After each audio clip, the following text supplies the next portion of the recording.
Shalom, Israel. I'm Captain LeBron, the Israelite School of UPK, the Commander General Yahanna, inviting all Black, Hispanic, and Native Indians out to the 5th annual Fire Weekend. Shalom, Israel. Come to the Fire Weekend, man, in Chicago. Midwest Fire Weekend. You know how we get down. July 21st to the 24th, we're going to be in Chicago.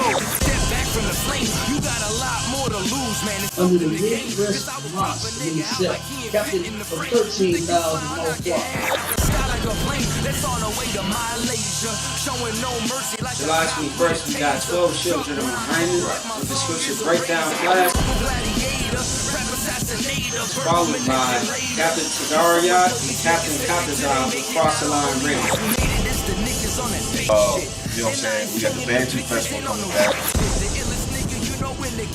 We got the election coming. We're going to kick off the election with Captain Ash, Captain Katazah, and Kazak Yad. It's going to be called Before Columbus Came.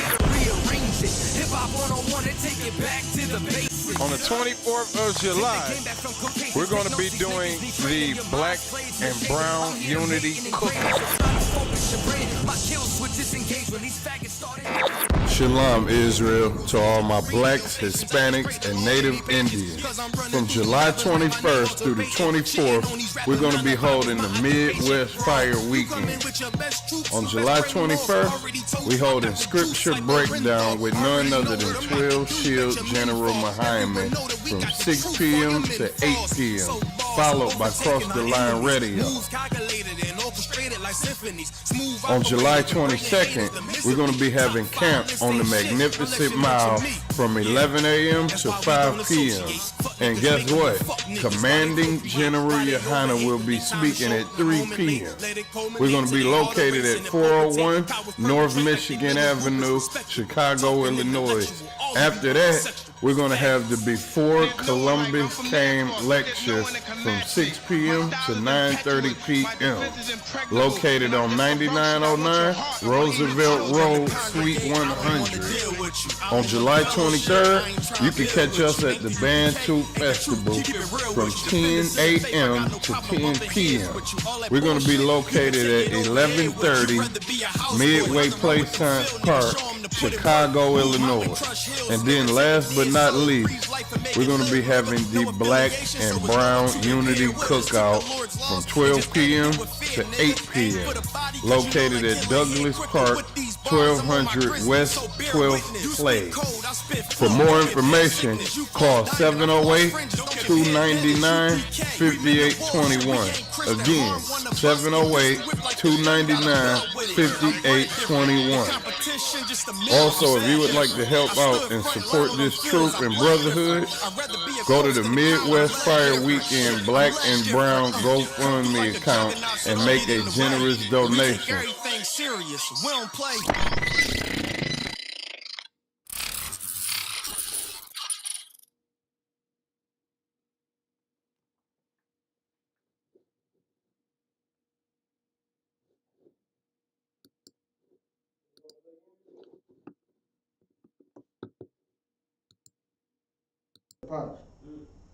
Is it playing again?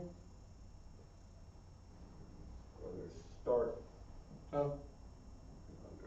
Start. No, yeah, I forgot I put my headpiece on. Shit.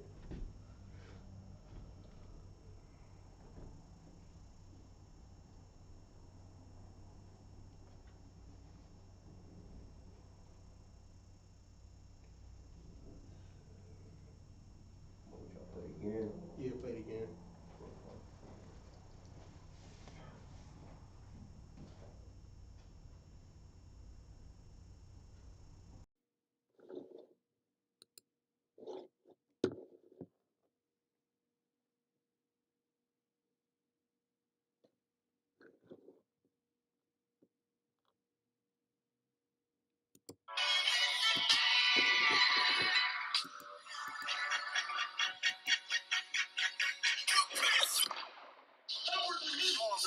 I'm Captain LeBron, the Israelite School of UPK, the Commander General Yahanna, inviting all Black, Hispanic, and Native Indians out to the 5th annual Fire Weekend.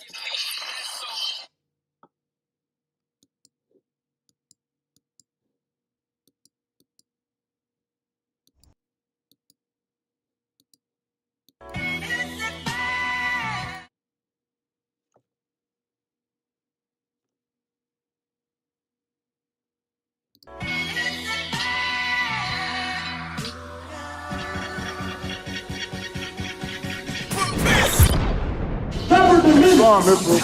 I'm Captain LeBron, the Israelite school of I.S.U.P.K, the Commander General Yahanna, inviting all blacks, Hispanics, and Native Indians out to the 5th annual Fire Weekend. Shalom, Israel. Come to the fire weekend, man, in Chicago. Midwest Fire Weekend. You know how we get down. July 21st to the 24th, we're going to be in Chicago. Under the Midwest Mosque himself, captain of 13,000 most July 21st, we got 12 children of Yahanna with the scripture breakdown class, followed by Captain Tadariyat and Captain Katazah with Cross the Line Radio. You know what I'm saying? We got the Bantu Festival coming back. We got the election coming. We're going to kick off the election with Captain I.S.U.P.K, Captain Katazah, and TITHES. It's going to be called Before Columbus Came. On the 24th of July, we're going to be doing the Black and Brown Unity Cookout. Shalom, Israel, to all my blacks, Hispanics, and Native Indians. From July 21st through the 24th, we're going to be holding the Midwest Fire Weekend. On July 21st, we hold a scripture breakdown with none other than 12 Shield General Muhammad from 6 p.m. to 8 p.m., followed by Cross the Line Radio. On July 22nd, we're going to be having camp on the Magnificent Mile from 11 a.m. to 5 p.m. And guess what? Commanding General Yahanna will be...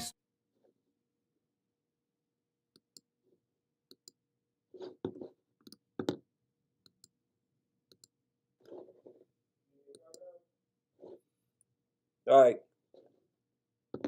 In 3, 2, 1. Zone. Shalom, Lord Christ is already.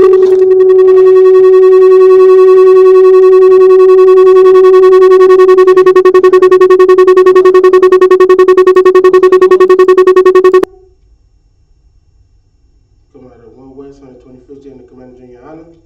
We've been here since 1969 to tell our people the truth. And tonight is the Monday Night History class. And the topic is the indigenous people of Canada. All right, we'll get into the history of what happened in Canada, what was going on in Canada prior, before the Europeans came, and then what happened afterwards. All right, anybody on the conference call?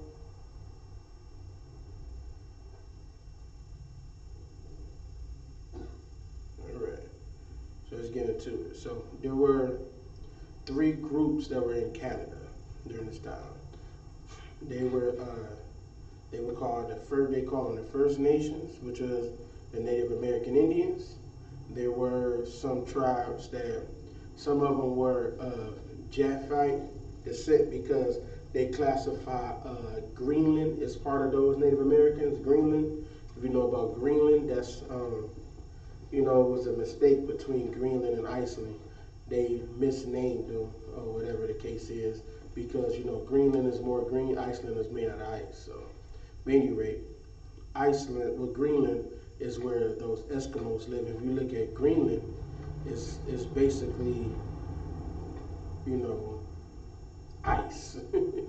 So it's all ice there, right? So that's where you have Eskimos that live there. So they would classify those as part of the Canadians because they were, the Canadian Native Americans because they were in close contact with each other. All right. Another group that was called was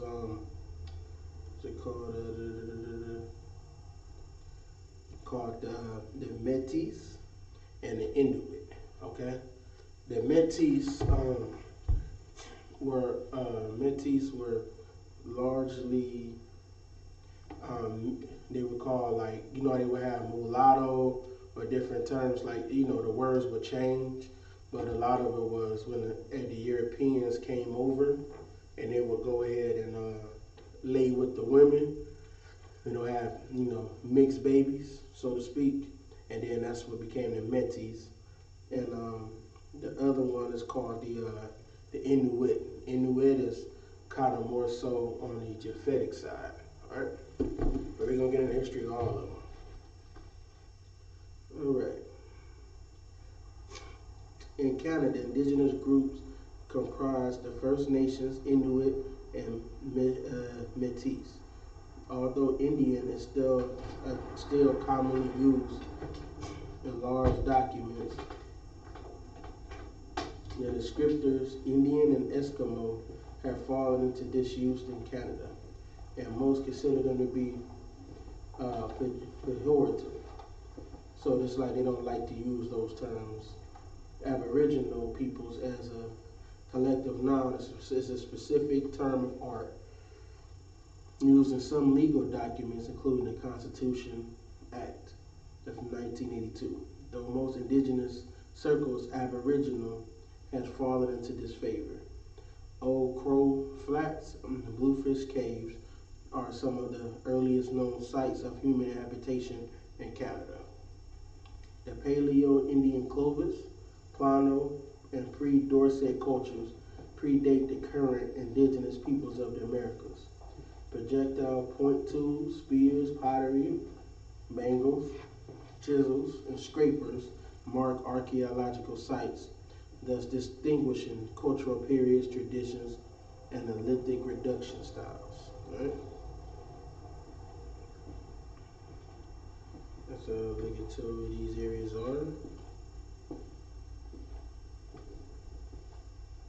Old Crow Flats. So, a picture for you guys, everybody.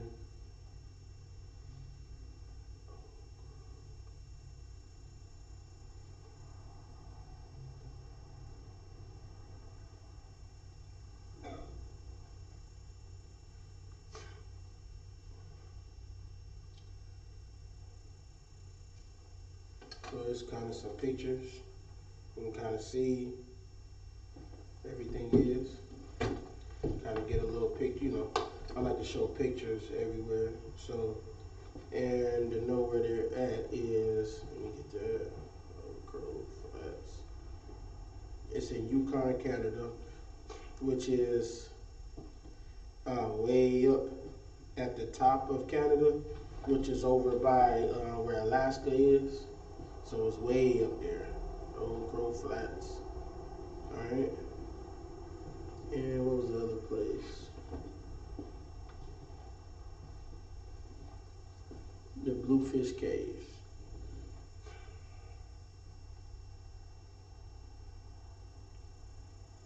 Still in the same area. So it's basically a large, where most of the contact was over there right there on the border of Alaska and Canada. So that's where most of the natives lived at. All right.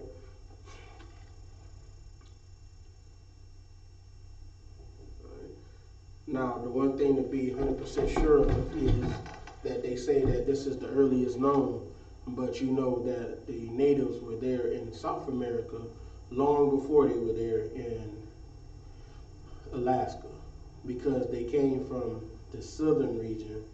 They came from the south and came all the way up to Canada. All right.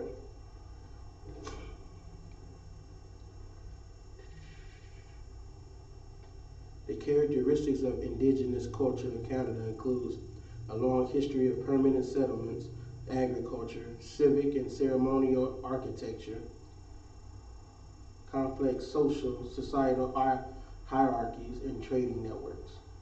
Métis of mixed ancestry originated in the mid-17th century when the First Nations and Inuit married European fur traders, primarily the French.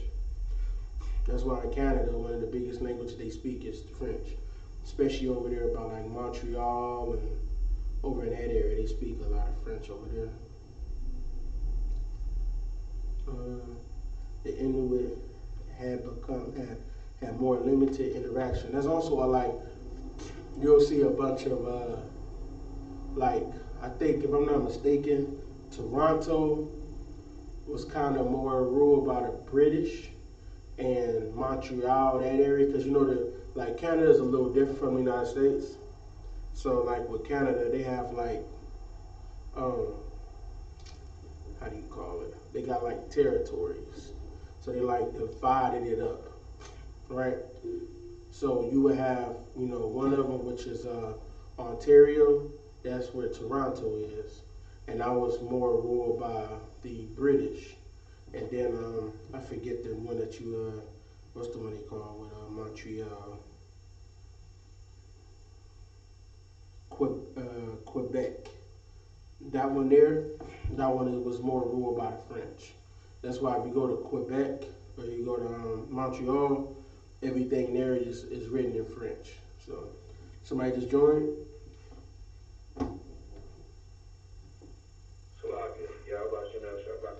Sounds with Officer who? Officer Armstrong. What's going on, like you 12? Yeah, I don't want to call you 12. Yeah, I'm 12, bro. Alright.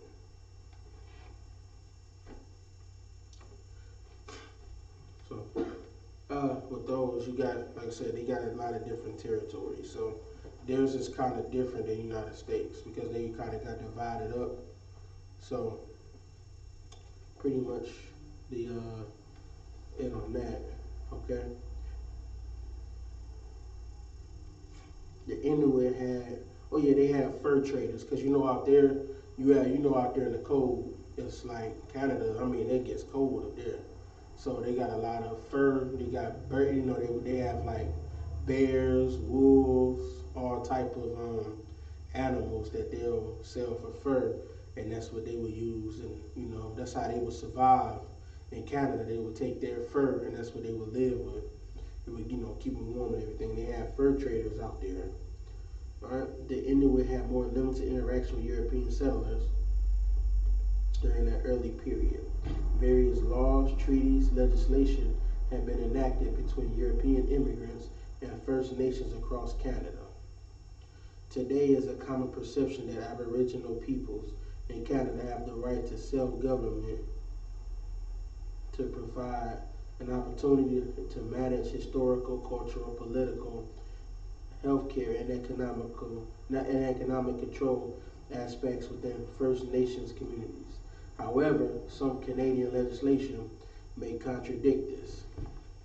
For example, the Indian Act states 35, the government and council may, in lieu of province, authority, or corporation taking or using the lands without consent of the owner, authorize a transfer or grant of the lands to the province, authority, or corporation subject to any terms that may be prescribed in the governor and council.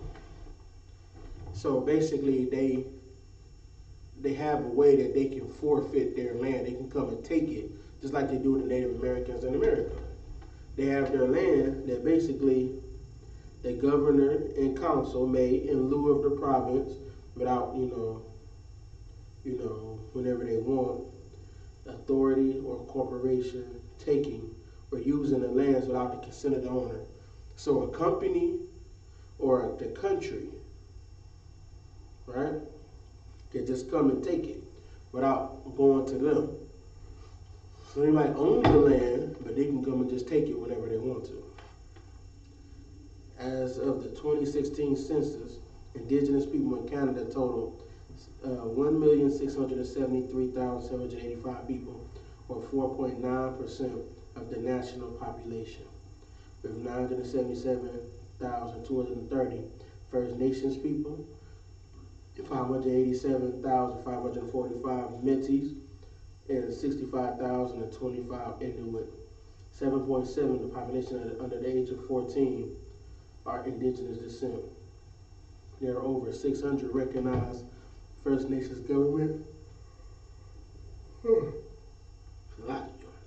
or bands with distinctive culture, languages, art, and music.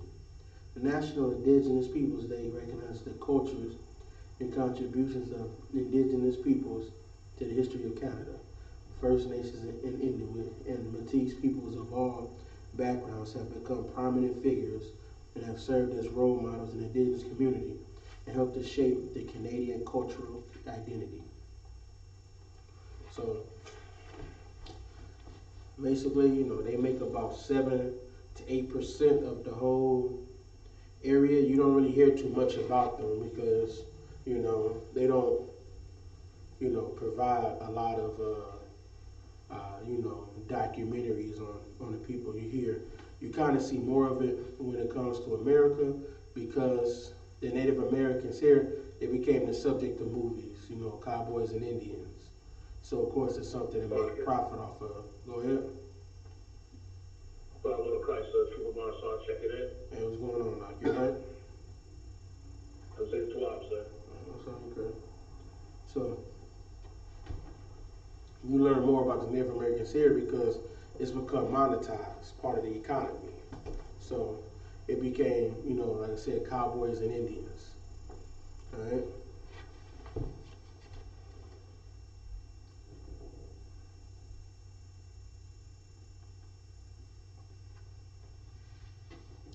All right. Notwithstanding Canada's location with the Americas, the term Native American is not used in Canada, as it is typically solely to describe the indigenous peoples within the boundaries of the present-day United States. Native Canadians was often used in Canada to differentiate this American term into the 1980s.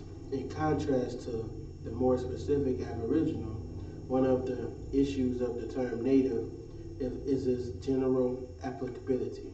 In certain contexts, it can be used in reference to non-indigenous people in regards to individual place of origin or birth.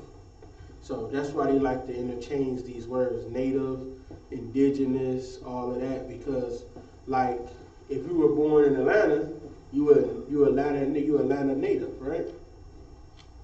That's what you are. That's what you were born at. That's what your family, you got your grandparents, they was born in Atlanta, right? You were Atlanta native. So they would interchange words so that they can, so that basically they could take part in all of the benefits that they said they were given to the so-called Native Americans. The same thing I heard in class one time was the general said, he said that, black people, of course, they want to get reparations. But what's going to happen when black people get reparations? They're going to figure out a way to give it to your oppressor. They're going to say, well, I got a grandma, 200 years ago that was half black. So now I need to get all of your money that you were supposed to be given. That's what happened. That's where the term, of course, we just spoke about it, the $5 Indians, right? They had somebody, way up in their, history that had part of Native American blood, and they would pay $5, and now they get paid by the government thousands of dollars a month to, basically not do anything. But the real Native Americans, the ones, they in hell. They living in trailers with no water, no electricity. That's what the real Native Americans are living like. So the people that you see living good as a Native American, that is not Native American. That's the oppressor. All right.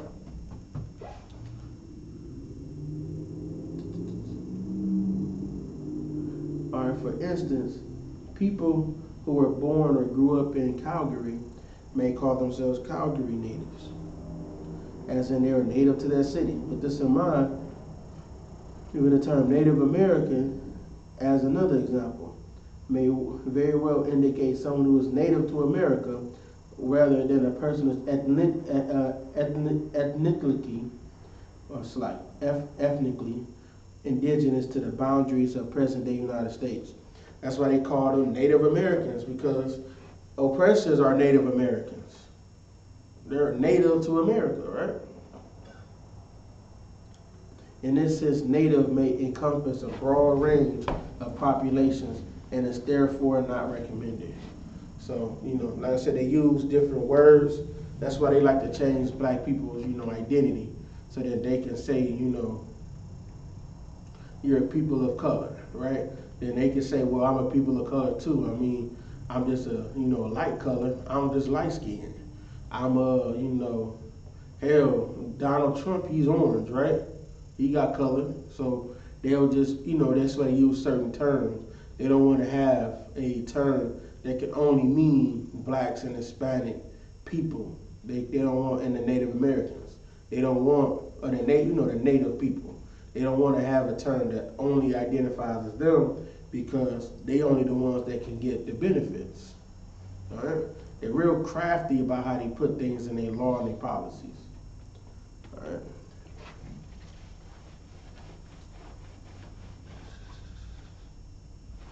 All right, the Indian Act, 1985. Go ahead.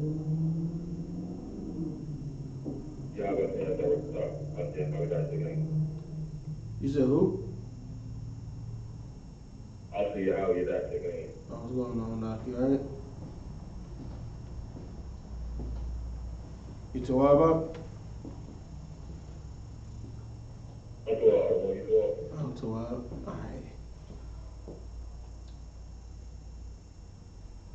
Okay. It says the legal term Indian designating a person who's pursuant to this act is registered as an Indian or is entitled to be registered as an Indian. Section 5 of the Act states that a registry shall be maintained in which shall be recorded the name of every person is entitled to be registered as an Indian under this Act. No other term legally recognized the purpose of registration, and the term Indian specifically excludes reference to Inuit.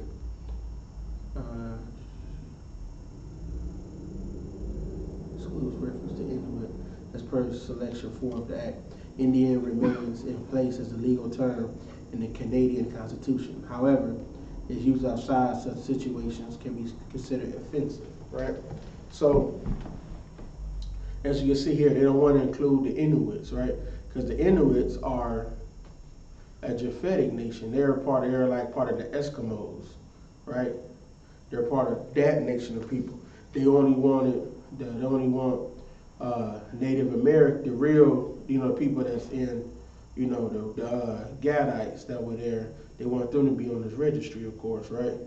Don't think this is a registry just because, we want to make sure you're taken care of, right? This is a registry so that they know where they can come, where they can come find you at, where you live at, all of this, right? The term Eskimo has pejorative connotations in Canada and Greenland. Indigenous peoples in those areas have replaced the term Eskimo with Inuit. Though the I.S.U.P.K of Alaska and Siberia do not consider themselves Inuit, the ethnographers agree that they are a distinct people. They prefer the terminology I.S.U.P.K, or Eskimo.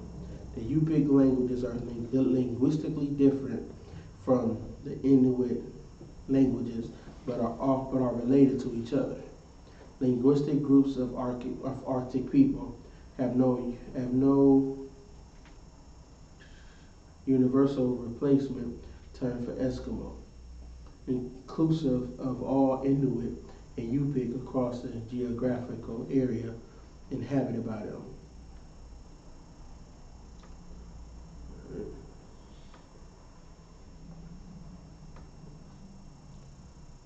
The I.S.U.P.K people, right?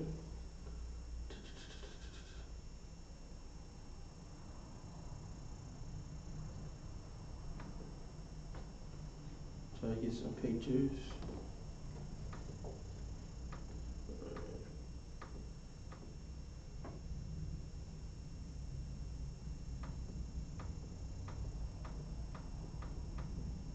I'll have to do some more research to determine who they're related to. But there's some pictures here.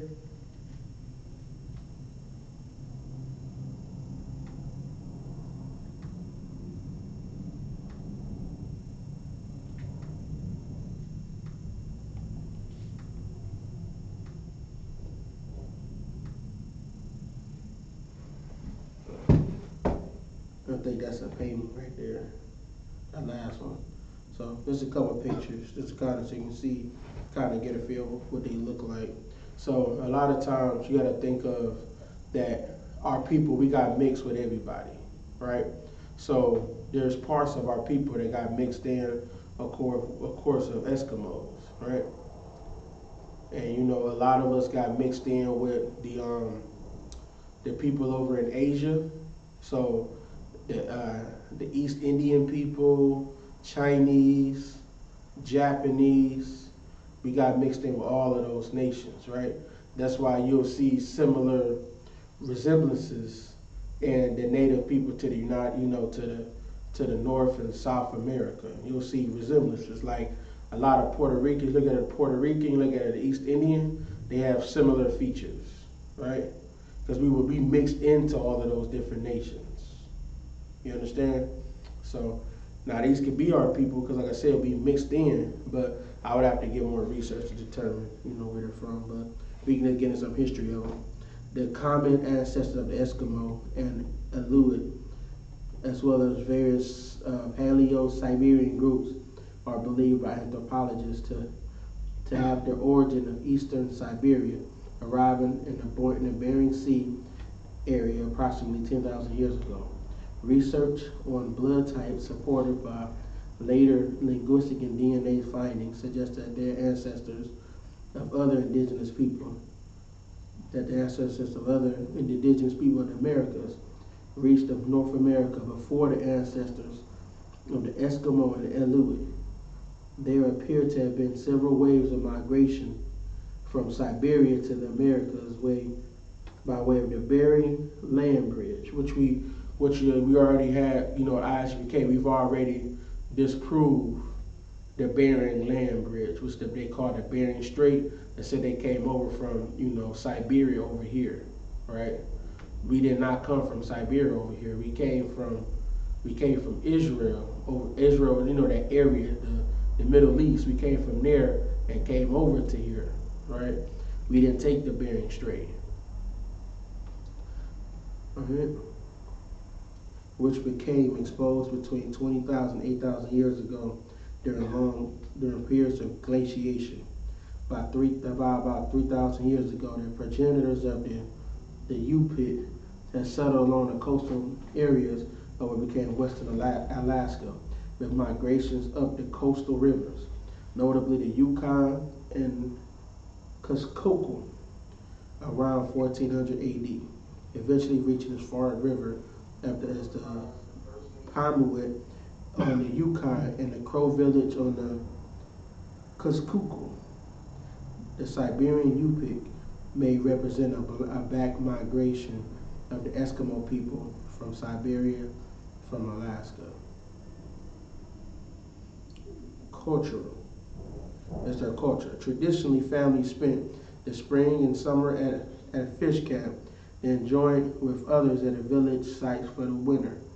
Many families still harvest the traditional subsistence resources, especially Pacific salmon and seal.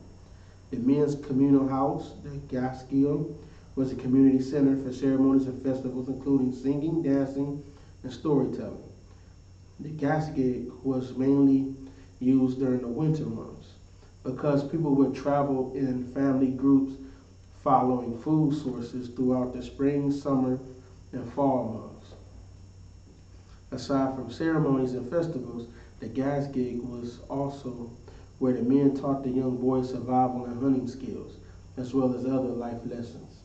The young boys were also taught how to make tools in kayak, which is a kayak, during the winter months in the Gaskiel.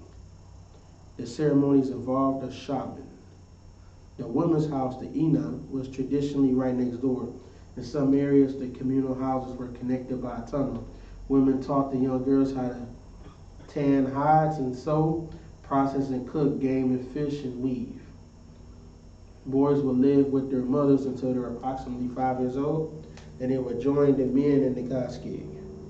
For a period varying between 3 and 6 weeks, the boys and girls would switch cultural situations, with the men teaching girls survival, hunting skills, and tool making, and the women teaching the boys skills they taught to the girls.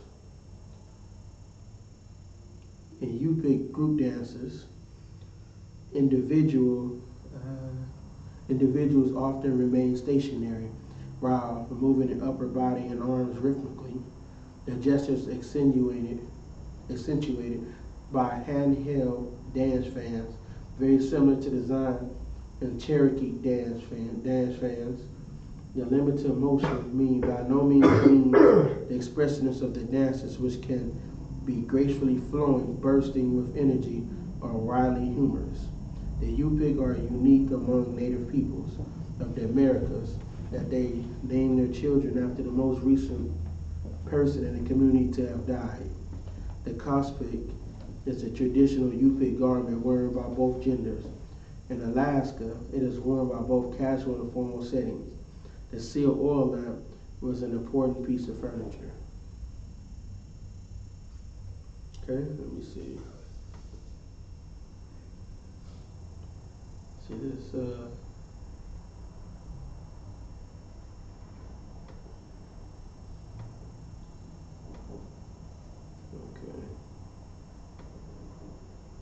See if I can find out about the I.S.U.P.K. See here. See if I can get some more pictures of that.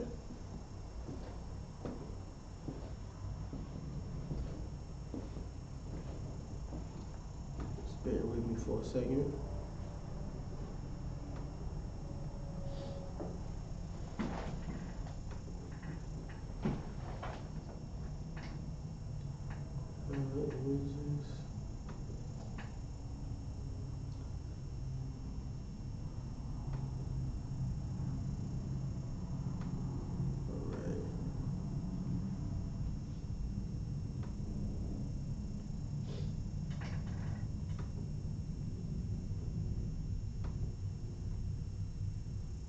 Keeps on bringing up other pictures.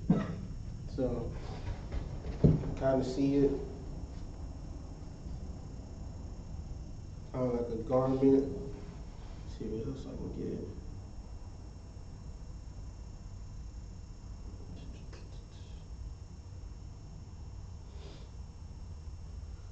It basically just look like a hoodie. Basically, it's like a hoodie that they would wear. Trying to see if there's any Native American traditions, like older, like maybe fringes, or border of blue. I do see borders on a lot of their, and a lot of on the bottoms.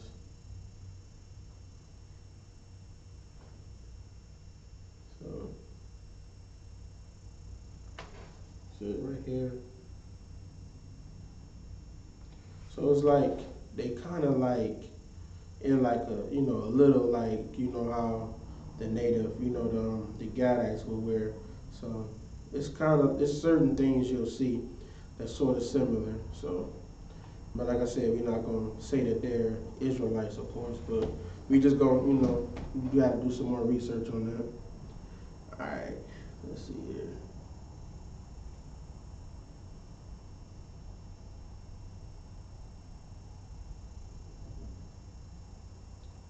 All right, anybody got any questions so far?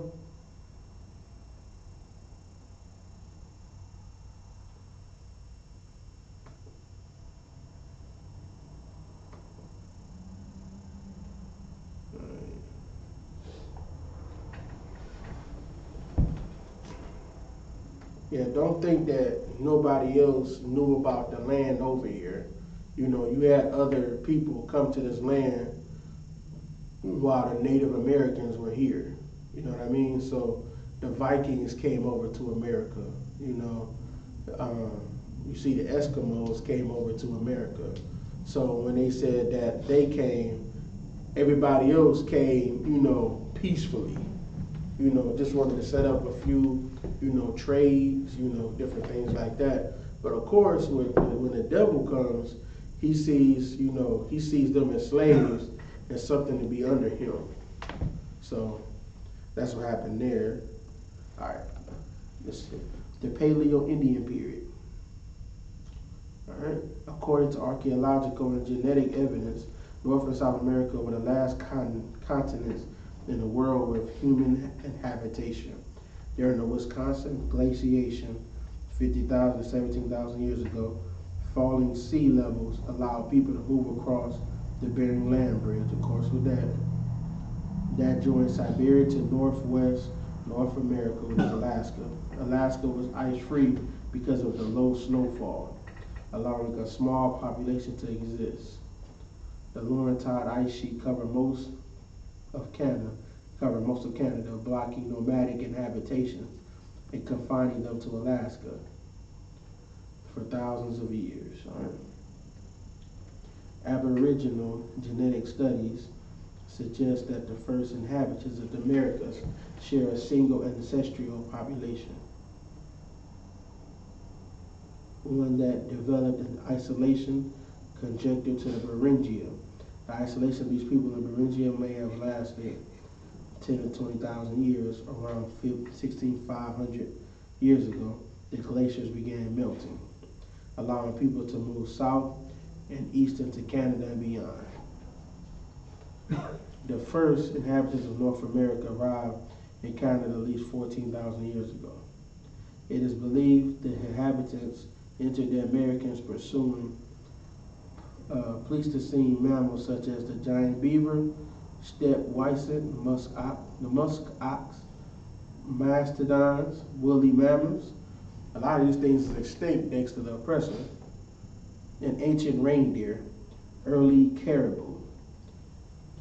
One route hypothesized that the people walked south by way of an ice-free corridor on the east side of the Rocky Mountains, then fanned out across North America, continuing on to South America. The other conjectured route is that they migrated either on foot or using primitive boats.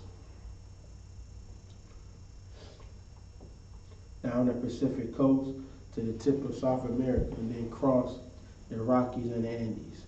Evidence of the latter has been covered by a sea level rise hundreds of meters following the last ice age. The old Crow Flats and Basin were one of the areas in Canada untouched by glaciations during the Pleistocene ice ages. Thus, this has served as a pathway and refuge for ice age plants and animals. This area holds evidence of early human habitation in Canada dating from about 12,000. Fossils from the area include some never accounted for in North America, such as hyenas and large camels. Bluefish caves in archaeological sites in Yukon, Canada, from which is a specimen of apparently human-worked mammoth bone, have been radiocarbon dated to 12,000 years. So they found fossils of hyenas and large camels, right? So they found different animals that were over here. So that, they say that they're not native to this land. So of course, the Native Americans brought these animals over here, right? Just because, the camels was big in over in the Middle East, right? So they brought animals with them over here, right? Let's see here.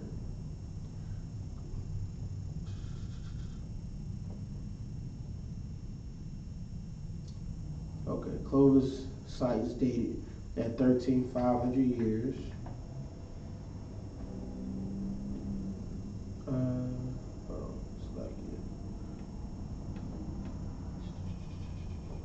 Years ago were discovered in western North America during the 1930s. Clovis peoples were regarded as the first widespread Paleo-Indian inhabitants of the New World and ancestors to all indigenous peoples in the Americas.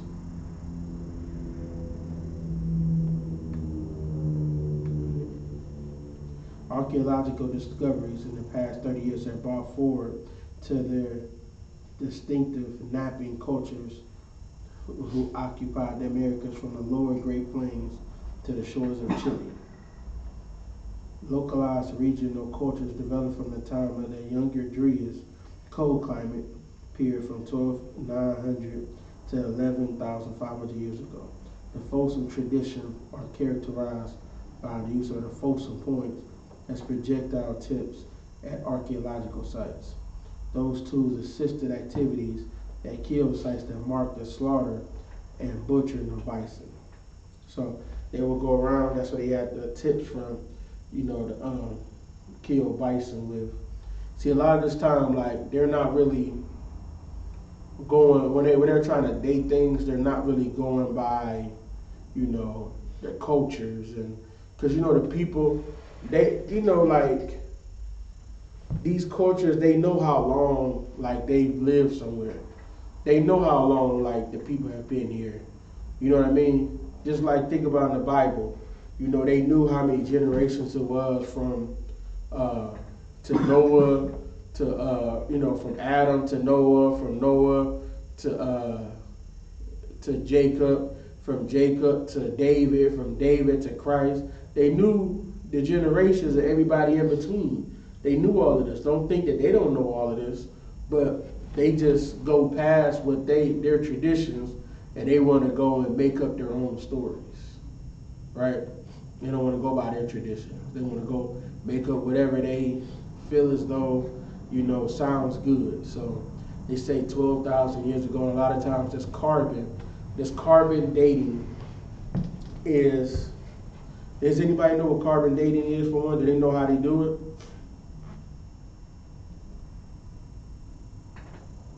Anybody know how carbon dating is done? I know some of y'all was in science class. Some of y'all paid attention, right?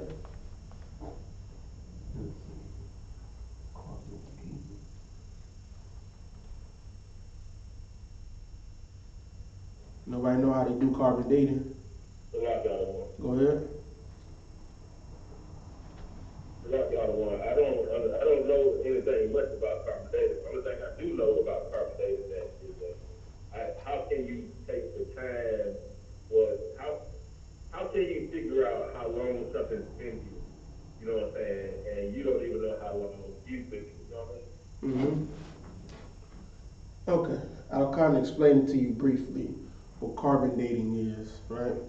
Carbon dating is, let's take this cloth right here, right? Let's take this cloth, cut off a piece of it, right? It doesn't necessarily have to be cloth. It's supposed to be more organic matter, but they'll use inorganic matter. It doesn't even matter. That's how you know it's has a falsehood to it. They'll take a rock and carbon date it for 1 million years. How is a rock going to have a beginning period? You get what I'm saying? Y'all get that? Like, organisms have a beginning period, but a rock, you can't really date a rock. You feel what I'm saying? It's hard to really date it because, like I said, it's inorganic, so it's gonna throw you off of your dates. So basically, what they do is they take a piece of whatever material that they have, and they put it through like a scientific process. I don't know all of the details, but everything, like especially things that are organic, has what's called a half-life. That like it's a certain amount of like every year it loses, or every certain amount of years it loses you have like a piece of fruit or something, right? And if you the longer you let it sit, the more it loses nutrition. It's kind of like that. So the longer, how long it's been sitting there, like say, every 7 days it loses half of its nutrition, right? That's what carbon dating is. Every certain amount of time it loses half of its, carbon. And so they try to use it as a mathematical formula to try to say how old something is. But the thing is, it's never been, tested, extensively, because they can only go back to, a certain amount of time. They can only go back to and then they've even done some tests on things that they know exactly when it was made, and they said it was made thousands of years ago. So there's other things that can affect the carbon dating, but they just like to have their numbers because basically it just, they don't have it that saying that about the dating on it, it disproves the Bible, and that's what they're trying to fight against. They don't want to fight. They want to fight against what the Most High said. They want to fight against the Bible, which is basically what it is, right? There's no proof that any of this has been around longer than about 10,000 years. There's no proof that's saying that it has been, right? They said how can you populate the earth in 4,000 or 5,000 years? But then if you take a real somebody that does math, they said it is possible to have 7 billion people on the planet in a matter of this amount of time. It's possible, but the thing of it is they're trying to disprove the Bible. That's why they're trying to have the carbon dating, which there's no real proof that it's accurate. Right? For you to know something that's been around for 10,000 years, you have to have been around for 10,000 years to know that it's been there. You get what I'm saying? Mm-hmm. That's like a basic version of what carbon dating is, basically. You know what I'm saying? Everybody understand that? Y'all get that? Okay. You get it? All right. Any questions on that carbon dating?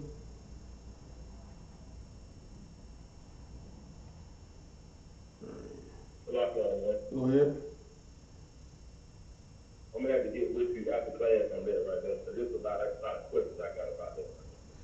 I mean, I ain't no scientific major, but I just was into science when I was growing up. So a lot of stuff like I'll forget what I ate yesterday, but I'll remember something scientific from 20 years ago. So, but I don't remember what happened. I don't know what I did yesterday. But yeah, so that's kind of what it is. A little bit of it, they were just, like I said, it's a little bit better, a little bit more accurate, I guess, if it's organic. But they try to put it in. It's basically like they're just experimenting, but they're taking this hypothesis for this item and making it like it's a fact, but there's nothing that's really proving it. All right.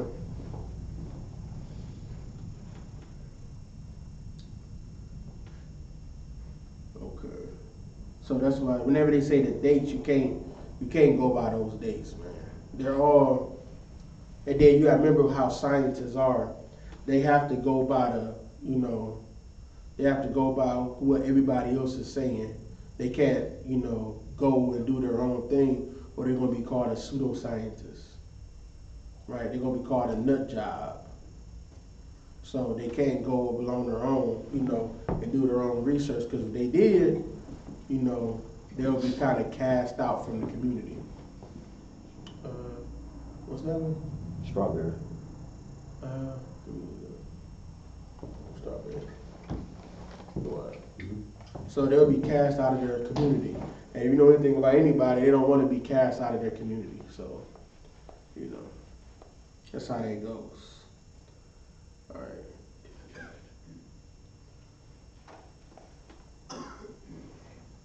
Okay, the land bridge existed until 13,000 to 11,000 years ago.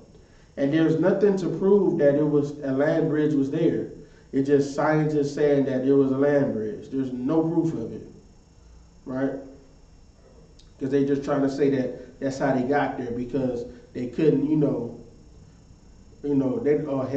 want black people to know how to, to go on boats and know how to navigate. They could use the stars to navigate. We the ones that made the protractors, maps, all of that. But God forbid we know how to use it, right? God forbid that. Black people was the first people to go and actually to map, a lot of different places. We mapped it all with science, with math. We mapped a lot of these countries, right? And then that's how they found everywhere, because they used our maps to get there. So, but they don't want to say that we know how to find, somewhere, how to get there, how to navigate, right? But they learned it all from us. All right. Long after the oldest proven human settlements in the New World began, Lower sea levels in the Queen of Charlotte Sound and I.S.U.P.K Strait produce great grasslands called archipelago of Haida Gwaii. Hunter-gatherers in the area left distinctive lithic technology tools and remains of large butchered mammals occupying the area from 13,000 to 9,000 years ago. In July 1992, the government of Canada officially designated, I'm not trying to say this, but it's near Bryn Mission, British Columbia, as a National Historic Site, one of the first indigenous spiritual sites in Canada to be formally recognized in this manner. The Plano cultures was a group of hunter-gatherer communities that occupied the Great Plains of North America between 12,000 and 2,000 years ago. The Paleo Indians moved to a new territory as it emerged from under the glaciers. Big game flourished in this new environment. The Plano culture were characterized by a range of projectile point tools, collectively called plano points, which were used to hunt bison. Their diets also included pronghorn, elk, deer, raccoon, and coyote. At the beginning of the Archaic era, they began to adapt a sedentary approach to subsistence.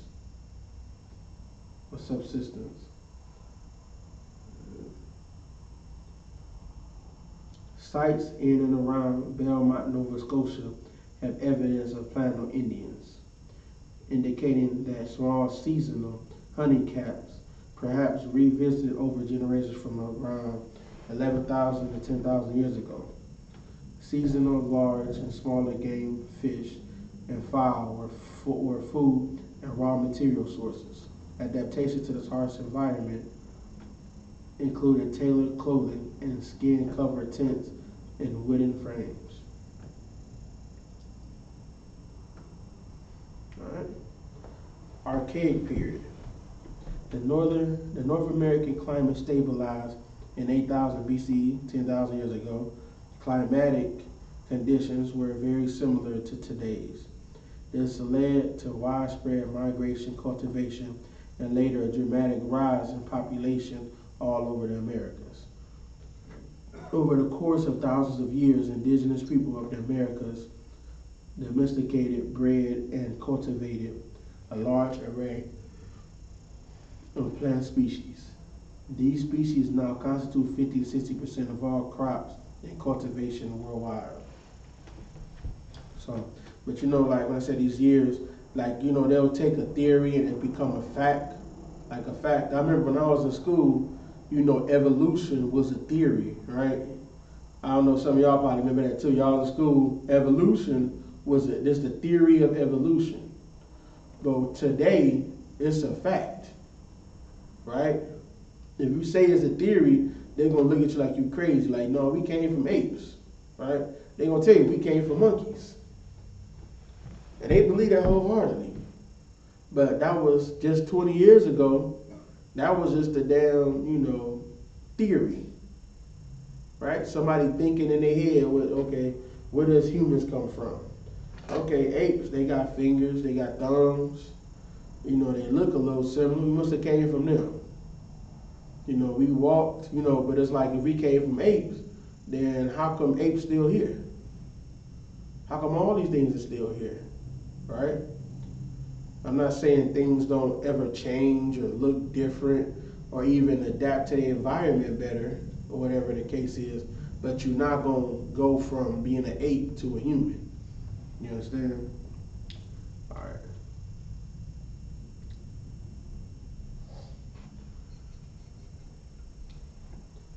Let's see here. The vastness and variety of Canada's climates, ecology, vegetation, fauna, and landform separations have defined ancient peoples implicitly into cultural or linguistic divisions. Canada is surrounded north, east, and west with coastline, and since the last ice age, Canada has consisted of distinct forest regions. Language contributes to the identity of a people influencing social life ways and spiritual practices. Aboriginal religions developed from anthropomorphism and animism philosophies. All right. Let's look that up. Hold on 1 second.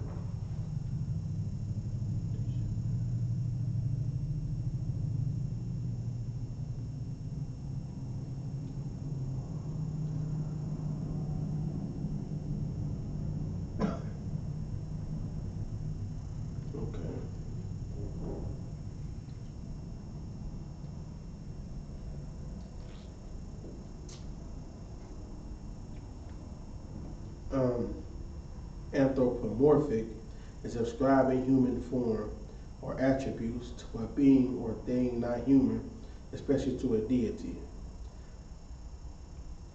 Much has been written on the anthropomorphic qualities of the God of the Hebrew Scriptures. Children especially love anthropomorphic tales when telling and talking animal friends have exciting adventures. Resembling, the second definition is resembling, or made to resemble a human form. Okay.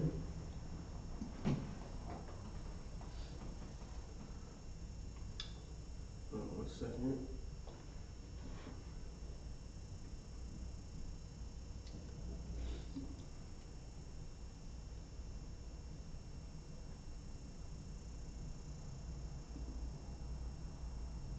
Okay. Animism. Now, this is the belief that natural objects, natural phenomena, and the universe itself possess souls. The belief that natural objects have souls that may exist apart from their material bodies. The doctrine that the soul is the principle of life and health. Belief in spiritual beings or agencies. So,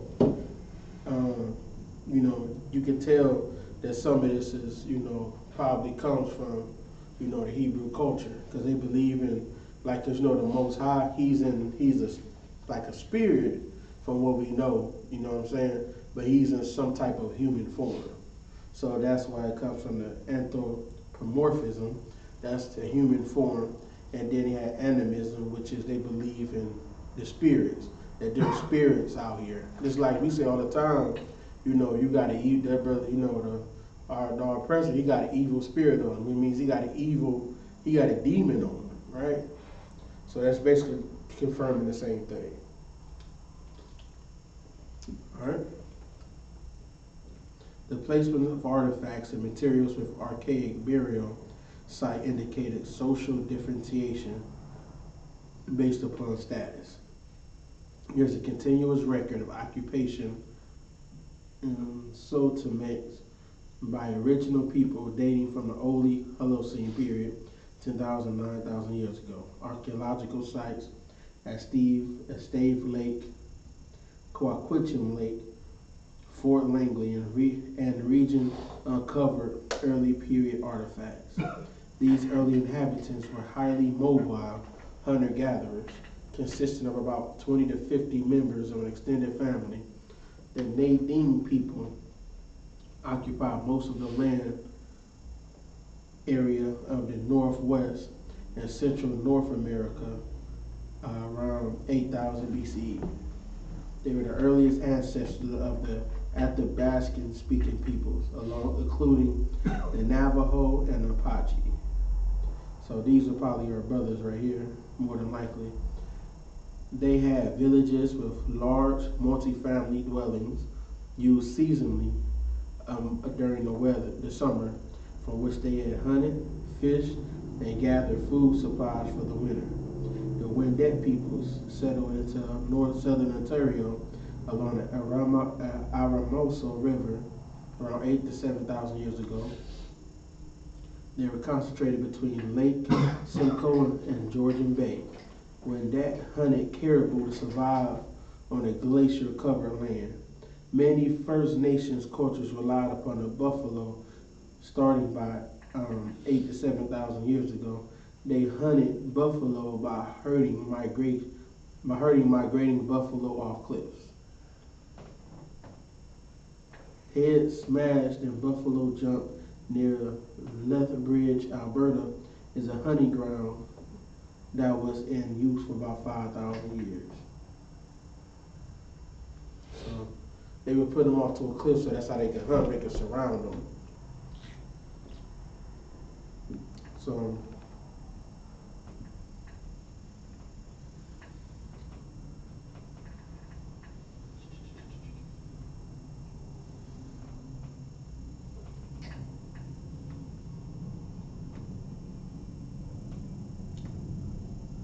you got so many Native American tribes, man, it's crazy. They don't hardly talk about any of them. You don't learn any of these in school.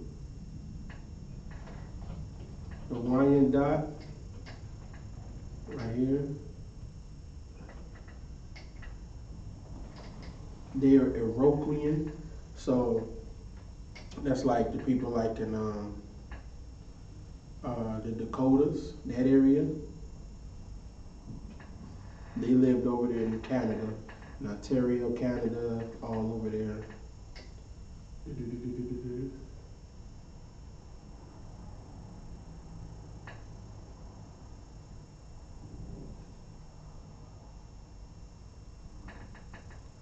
Yeah. And of course, you know, they came and killed them, so.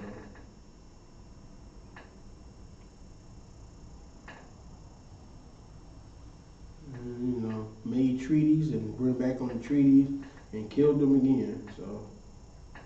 Just trying to skim through some of this stuff here.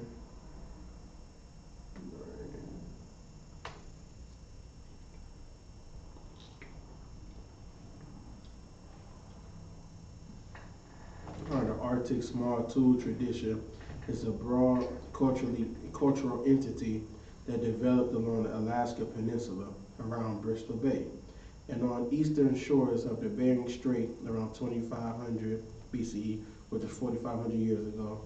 These Paleoarctic peoples had a highly distinctive toolkit of small blades, microblades, that were pointed at both ends and used as a side or end barbs on arrows or spears made of other materials,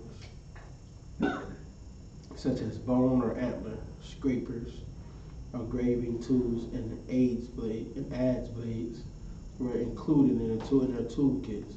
The Arctic small tool tradition branches off into two cultural variants, including the pre-Dorset and the independence traditions. These two groups, ancestors of the Thule people, were displaced by the Inuit by 1000 BC. So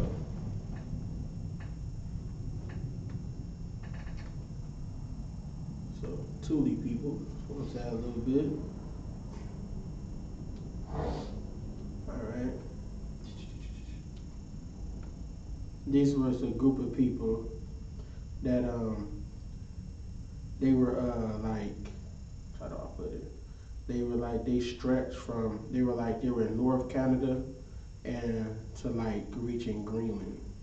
So they were like in that area.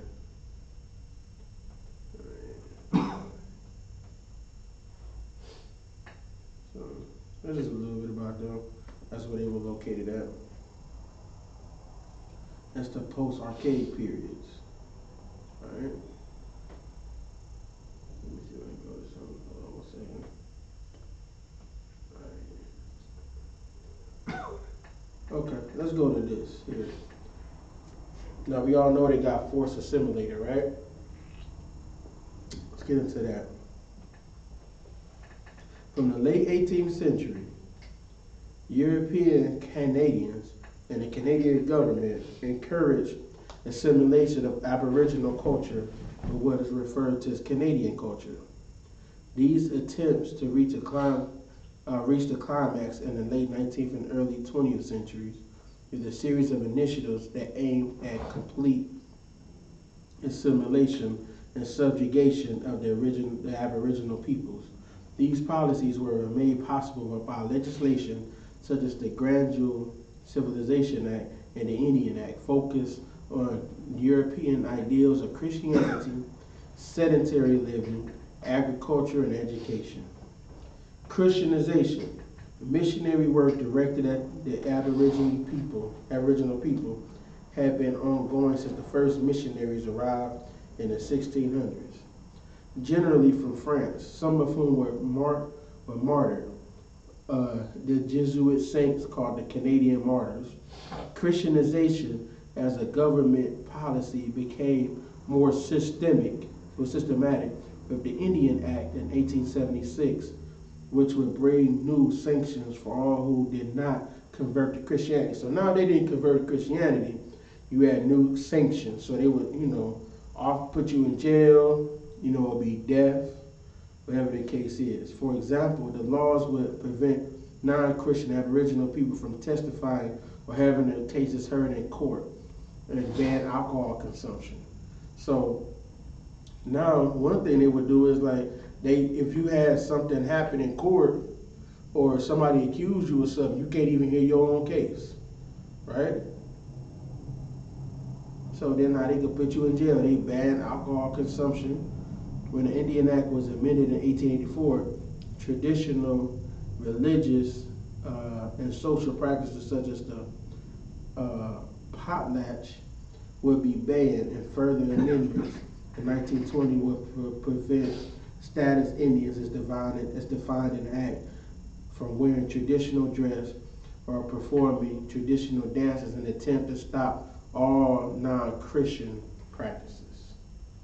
A potlatch is a gift-giving feast practiced by indigenous people of Pacific Northwest coast in Canada, of Canada and the United States, among whom is traditionally the primary government to institution, legislative body, and economic system. So at a time they would give gifts to one another, right? Sedentary living, reserves, and gradual civilization.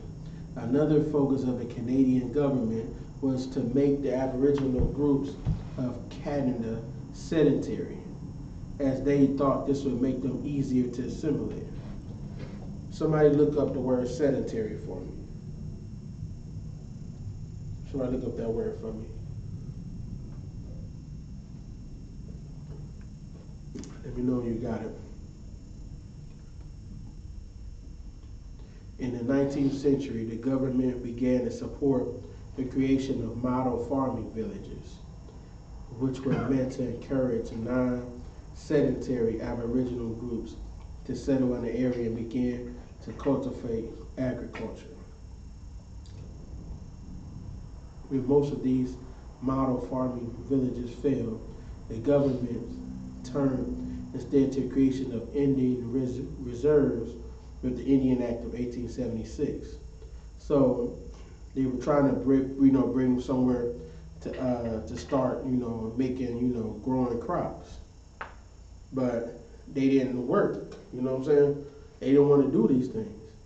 With the creation of those reserves came many restricting laws as further bans on all intoxicants, restrictions on eligibility to vote, and banned elections, decreased hunting and fishing areas, inability for status Indians to visit other groups in their reservations. Anybody got that definition from me yet? Sedentary?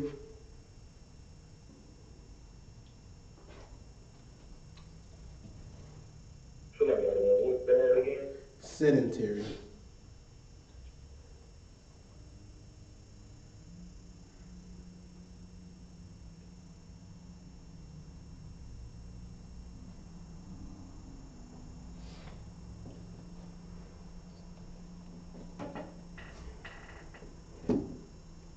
Alright, I got it here.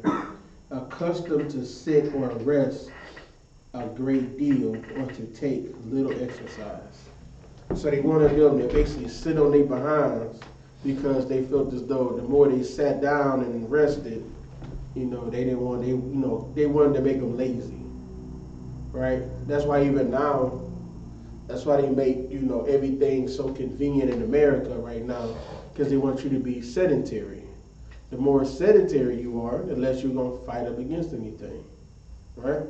So they said that would make it easier for them to be basically taken over. Get rid of their culture. Because now if you ain't been exercising, if anytime you know you have a moment you haven't been exercising that much, all you want to do is be even more lazy. But the more you exercise, the more you want to be active, right? Mm-hmm. So that's why they would do that. So they took away all of the hunting and fishing areas because they wanted them to rely on them. Just like nowadays, to find somebody that knows how to, dress up like a deer or a cow to be eaten, right? You got to do certain things. You got to, take their skin off. You got to get rid of the guts. You got to take, certain organs out. And then you have, things you got to do to dress the cow or whatever animal before you eat them, right? To find somebody that knows how to do that is damn near impossible nowadays, right? Because they don't want you to know how to do those things. Because if you know how to do all of these things, you're more self-sufficient, right? So black people, we had people that knew how to do our own meat. We had our own farms. Now when it comes to the government, we don't, we more are going to fight because we don't have to worry about how we going to eat, how we going to make our weapons. We don't have to worry about none of that because we got it all here. That's the basic of any nation, of anybody, is to get their food, water, and weapons that they can get themselves, right? And other resources like, to build up homes or whatever the case is. They have to be able to get those for themselves.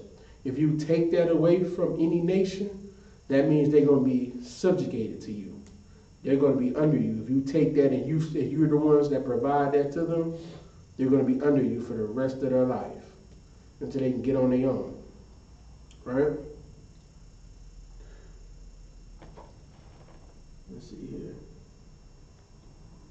So they had even more restrictive laws. So they didn't even want them to visit other groups on their reservations. They wanted them to stay there. So these things were basically like ghettos, right? You thought black people was only one in ghettos. This is a reservation is an Indian ghetto, or Native American ghetto. It's like you. Aborigine, I like to call them Gadites. A lot of brothers, they don't know that they're Gadites and Reubenites, right? But that's basically to say that's a Gadite ghetto. So you know how the ghetto is. So they keep, like, the police isn't there to keep people safe in the ghetto. The police, their primary concern is to keep you out of the good neighborhood. Keep you there. That's why you go in a good neighborhood, they pull up behind you, say you don't like you belong here.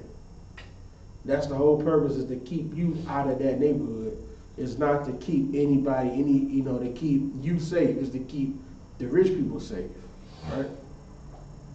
So they would set up little ghettos or reservations to keep the Indians, at bay. They don't want them to visit nowhere else, because whatever they got together, they wanted to fight, They wanted to do whatever. They can put their resources together and do something, but they banned them from being together, right?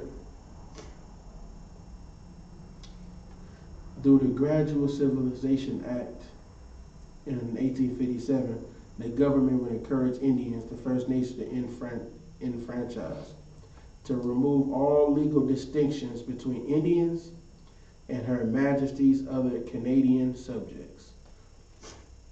You all heard that, right? They wanted them to take away their identity and become just regular Canadians. If an Aborigine chose to enfranchise, it would strip them and their family of an Aboriginal title, with the idea that they would become less savage and more civilized, and thus become assimilated to Canadian society. However, they were still defined as non-citizens by Europeans, and those who did enfranchise were often met with disappointment. So you see that they were still, even though they would go, some would go and enfranchise and assimilate, they still looked at them as though, so they made them say you got to give up all of your nativeness, your aboriginalness, give all that up, adopt Canadian, culture, you know what I'm saying? Adopt that, and then when you do that, you still get looked down upon. They still don't think you was one of them, right?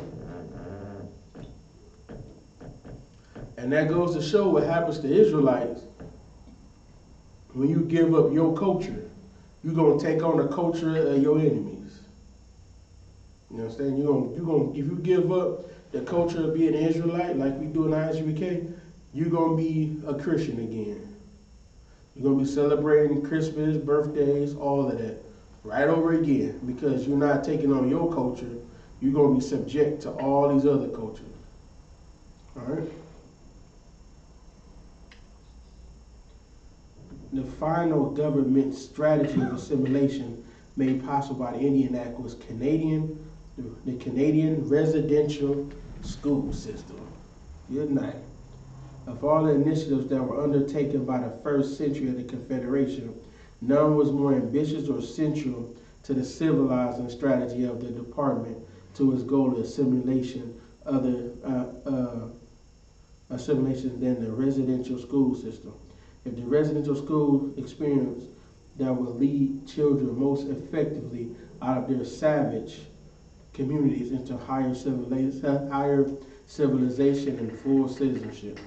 Like I said, it's not about them being savage. They just don't want them to fight against them anymore. They feel like they were savages for wanting their own land back and wanted to live how they live. So that's savage to them. Right? And they would give them full citizenship. And all of these are in quotation marks. So that means that they didn't give them full citizenship or higher civilization. All right, and beginning in 1847 and lasting until 1996, the Canadian government, in partnership with the dominant Christian churches, ran 130 residential boarding schools across Canada for Aboriginal children who were forcibly taken from their homes. While the schools provided some education, they were plagued by underfunding, disease, and abuse. So they basically, this is like human trafficking. They just snatched them up and put them in, these schools, forced them. And you see, it lasted till 1996. It was what? How far long ago was that? What, 15, 16 years ago? They just stopped? Maybe a little longer than that, Salaki. Maybe like 25, Salaki. Like 25 years ago. They just stopped it. A quarter century ago. They were still snatching Native Americans up and putting them in the schools. They weren't funding them. So then now, you gotta think of the whole strategy of everything. They take you away from your home. They pretty much make you be in this place. You have to accept their culture. You have to accept it. They're going to underfund you, so you're not going to learn anything other than, the basic of what they want you to know. So you're not going to learn how to critically think. You're not going to learn how to fight for yourself. You're not going to learn anything. You're going to learn to basically be a slave. Because it says they were underfunded. All right? They provided some education. They provided a little education. This is enough for you to be a better slave. Right? And they had disease and abuse, so they would abuse those children. So if they didn't follow what they were supposed to do, they would abuse them. Because of laws and policies that encourage or require indigenous peoples to assimilate in Eurocentric society, Canada violated the United Nations Genocide Convention that Canada signed in 1949 and passed through Parliament in 1952. The residential school, but you see how long it took them to 1996, that's 40 years, right? The residential school system that removed Aboriginal children from their homes led scholars to believe that Canada could be tried in international court for genocide. And y'all thought Canada was a safe country that loved everybody. They were trying to take them to court for genocide. Ain't no different. You go to the UK, you go to Canada, you go anywhere you see these devils at, they gonna all be the same. Some just gonna talk to you just a little bit nicer. But they all the same. They come from the same person, Esau. They all come from him.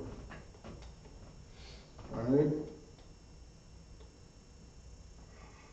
A legal case resulted in settlement of $2 billion Canadian dollars in 2006 and the 2008 establishment of the Truth and Reconciliation Commission, which confirmed the injurious effect on children of this system and turmoil created between indigenous people and non-indigenous people.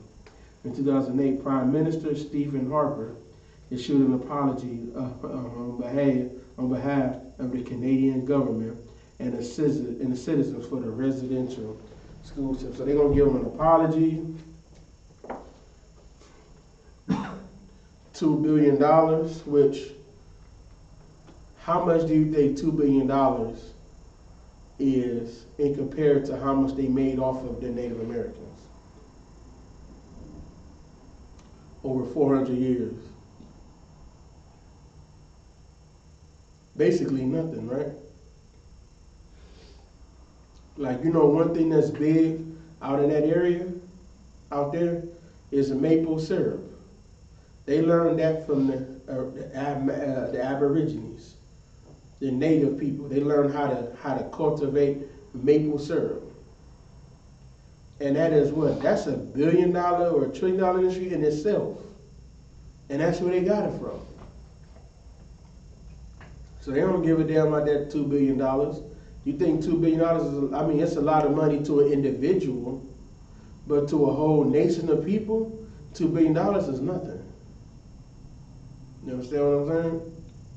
The Christian church got more money than that. They didn't got more money than $2 billion over the last 20 years. Right? Oh, yeah, and they get an apology. We sorry.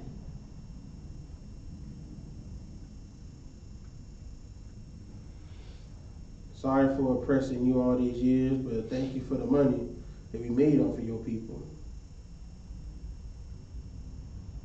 All right. Let's see here. There's some treaties. The Canadian Crown indigenous people began interactions during the European colonization period. Many agreements signed before the Confederation of Canada are recognized in Canadian laws: the Peace and Friendship Treaties, the Robinson Treaties and Douglas Treaties, and many others. After Canada's acquisition of Rupert's Land and the Northwestern Territory in 1870, the 11 numbered treaties were signed between First Nations and the Crown from 1871 to 1921. These treaties were agreements with the Crown administered by Canadian Aboriginal law and overseen by the Ministry of Crown Indigenous Relations. In 1973, Canada restarted signing new treaties and agreements with Indigenous people to address their land claims. The first modern treaty implemented under the new framework was the James Bay and Northern Quebec Agreement in 1970. The Nunavut Land Claims Agreement of 1993 led to the creation of the Inuit Majority Territory of Nunavut later that decade. The Canadian Crown continues to sign new treaties with Indigenous people, notably through the British Columbia Treaty process. According to the First Nations Federal Crown Political Accord, cooperation will be a cornerstone for partnership between Canada and First Nations, wherein Canada is a short form reference to Her Majesty and the Queen. In the Right of Canada, the Supreme Court of Canada argued that treaties serve to reconcile pre-existing Aboriginal sovereignty with assumed Crown sovereignty and to divine Aboriginal rights. First Nations interpreted agreements covered in Treaty 8 to last as long as the sun shines, green grass grows, and rivers flow. However, the Canadian government has frequently, get this, the Canadian government has frequently breached the Crown's treaty obligations over the years and tries to address these issues by negotiating specific land claims.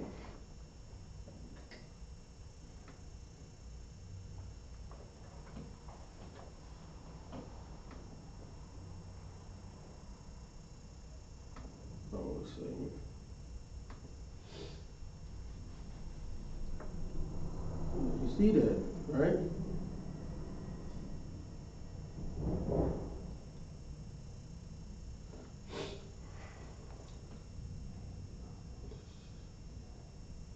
So these are long-standing land claims made by First Nations against the government of Canada pertaining to Canada's legal obligations to Indigenous communities. So they got many land claims, same day as they do in America.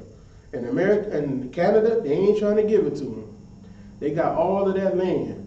Like, you know how, y'all realize how big Canada is? If I'm not mistaken, Canada is probably bigger than the United States, right?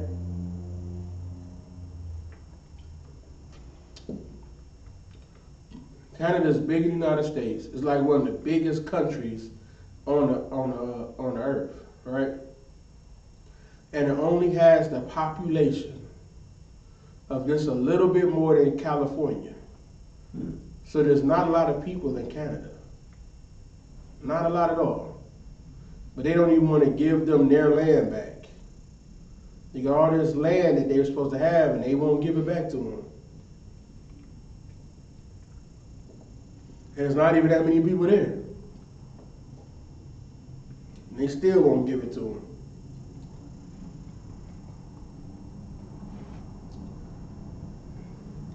And some of the culture,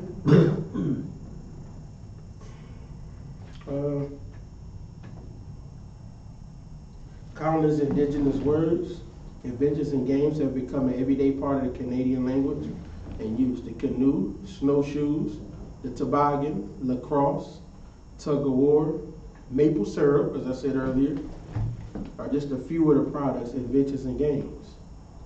So lacrosse, like you see lacrosse people, that's all devils, right? Native Americans made lacrosse, snowshoes, canoe. Here goes some words: barbecue, caribou, chipmunk, woodchuck, hammock, skunk, and moose. That's what these are all of their words. Many places in Canada, both natural features and human habitations use indigenous names. The word Canada itself derives from the St. Lawrence Iroquoian word meaning village or settlement. They even named Canada after their language, the Native American language. The province of Saskatchewan derives its name from the Saskatchewan River, which the Cree language is called Kisiskatchewani Sipi, meaning swift flowing river. Ottawa, the name of Canada's capital city, comes from the Algonquin language, Adawi, meaning to trade. Modern youth groups such as Scouts Canada and Girl Guides of Canada include programs based largely on Indigenous lore, arts and crafts, character building, and outdoor crafting and living. Aboriginal cultural areas depend on their ancestors' primary lifeway or occupation at the time of European contact. These culture areas respond closely with physical and ecological regions of Canada. The indigenous peoples of the Pacific Northwest coast were centered around ocean and river fishing. In the interior of British Columbia, hunter-gathering, and river fishing. In both of these areas, the salmon was of chief importance. For the people of the plains, Bison hunting was the primary activity in the subarctic forests. Other species, such as the moose, are more important. For peoples near the Great Lakes and St. Lawrence River, shifting agriculture was practiced, including the raising of maize, which is corn, beans, and squash. While the Inuit, hunting was the primary source of food, with seals the primary component of their diet.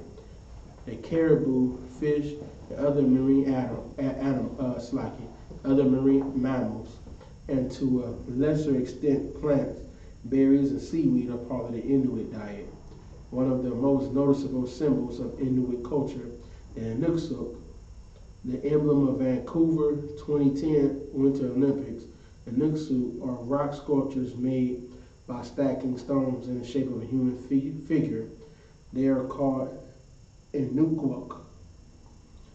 Indian reserves established in Canadian law by treaties such as Treaty 7 are lands of First Nations recognized by non-Indigenous governments. Some reserves are within cities, such as the Opawasakan River Reserve in Prince Albert, Saskatchewan, Wendock in Quebec City, or Enoch Cree Nation, 135 in the Edmonton metropolitan region. There are more reserves in Canada than there are First Nations, which are ceded multiple reserves by treaty. So there are more reserves than there are First Nations. So there's a lot of reserves that they have, because of the treaties they had there, right? Aboriginal people currently work in a variety of occupations and may live outside their ancestral homes. The traditional cultures of their ancestors, shaped by nature, still exert a strong influence on them, from spirituality to political attitudes. National Indigenous Peoples Day is a recognition of the cultures and contribution of the First Nations, Inuit and Métis people of Canada.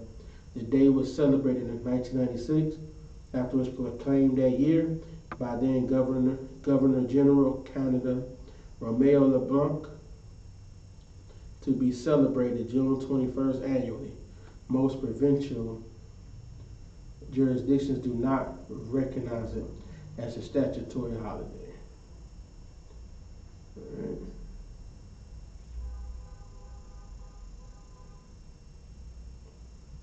Let me see here. Anybody got any questions so far?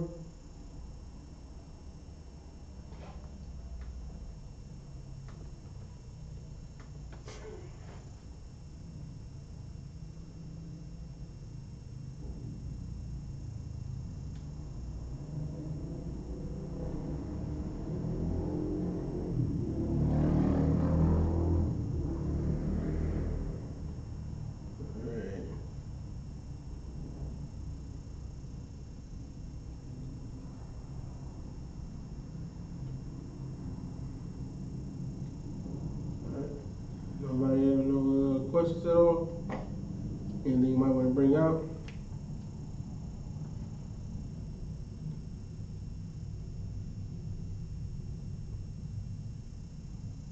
All right. No questions at all? Nothing?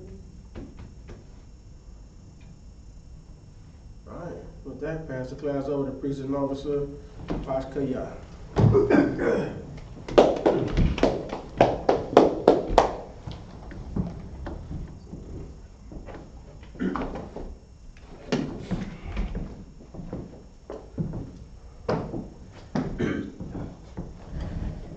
This I.S.U.P.K security announcements.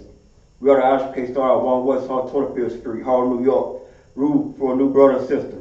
When a new brother and sister come to the school, they are living for 6 months. They are here to be saluted only. They are here to set themselves of the world. If they need transportation, a teacher will arrange it. After 6 months, if a brother or sister has an interest in a particular person, he or she must get permission from the head to speak to a brother or sister. There is another 6 months in which the brother and sister will court each other. After this 6-month period, the brother and sister will get permission from the head to marry. Tithes, which is a commandment, in the book of Numbers, chapter 18, verse 21. In the book of Malachi, chapter 3, verse 8 through 10. Ma'ashra, that means 10 in the Hebrew. 10% of every penny of any increase the Lord gives you. Give to the Treasury Department of Teacher. Priest Fund. Free offer for priest not mandatory. Whatsoever amount you like to give. The next holy convocation is the memorial of the blowing of trumpets. It will be September 25th, Sunday, sundown. Remind Akim I walk in to check the bulletin board hallway. If any brother wants to be a trooper in the school, start wearing our black boot, shirt, pad, headband, or scarf, and make sure to Google this address every time you're headed to the school. They help build algorithm of the school. The address is 3353 Glenwood Road, Decatur, Georgia. All right, with that, give one curse salute to the teacher. In Israel, I.S.U.P.K, Almighty, Barak, Yahweh Shem Yahshua Yahweh Shem Yahshua. Why I say to you, Lashua Kodash, may the Most High, in the name of Christ, bless you. Y'all taught me hands down, class dismissed.